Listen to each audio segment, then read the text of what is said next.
ከ10 በላይ ተማሪዎች በጸጥታ አካላት ከዶርማቸው ተወስደዋል። ከትምህርት የተባረሩም አሉ። ከደባርቅ ያገኘነው መረጃ ይህንን ያመለክታል። የደባርቅ ዩኒቨርሲቲ ተማሪዎች ይህንን ብለውናል።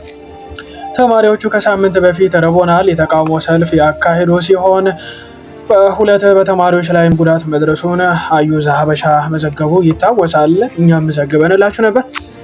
5 ተማሪዎች ከትምህርት ገበታቸው ሲሰናበቱ 3 ተማሪዎች ለ1 ዓመት ከትምህርት ገበታቸው የተወገዱ ሲሆን 19 ተማሪዎች ከፍተኛ የጽሑፍ ማስጠንቀቂያ እንዲደርሳቸው ተደርጓል።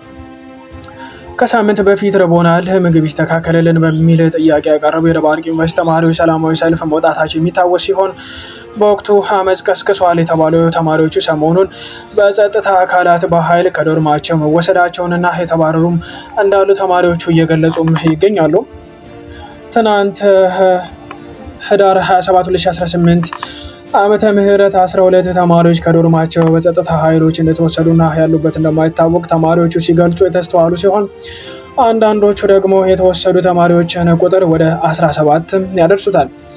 ሌሎቹ ደግሞ የ17 ተማሪዎች ስም ዝርዝር ሲጠየቅና ሲጻፍ እንዳስተዋሉም ተናግረዋል። ምግብ እንዲስተካከልልን በመጠየቃችን ጥይት ተተኮሰብን ሲሉ በሰላማዊ ሰልፍ ወቅት የደረሰባቸውን በማስታወስ ያማረሩ ተማሪዎቹ አሁን ደግሞ ተማሪዎች በጸጥታ ኃይሎች እንዲወሰዱ እየተደረገ በመሆኑ ለጉዳዩ አስቸኳይ መፍትሄ እንዲሰጥ ጠይቀዋል።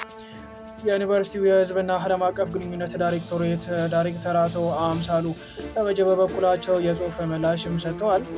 በዚህም በዩኒቨርሲቲያችን ህገወጥ ሰልፍ በመሩና ባስተባበሩ የአካል ጉዳትና የንብረት ውድመት ባደረሱ ተማሪዎች ላይ ተገቢው ማጣራት ተደርጎ የአካዳሚክ የዲሲፕሊን ቅጣት ተላልፈዋል ሲሉ የጽሑፍ መረጃቸውን አድርሰውናል። አዲስ ነገር የሚኖር ከሆነ የምናሳውቃችሁ ይሆናል። ሰላም።